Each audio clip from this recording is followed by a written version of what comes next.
শুভ দুপুরের শুভেচ্ছা রইল আমার সকল বন্ধুদের জন্য। দেখো আজকে মঙ্গলবারের দুপুরের মেনুতে কি আছে। ভাত রয়েছে, তা আজকে ভাতটা ঠান্ডাই, সকালে ভাত করেছি, গরম হয়নি, তারপরে যখন খাবো একটু গরম করে নেব।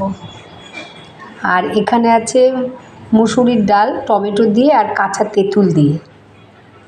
এটা আছে কাতলা মাছের মাথা দিয়ে আর গোবিন্দভোগ চাল দিয়ে মুড়ি ঘন্ট হয়েছে।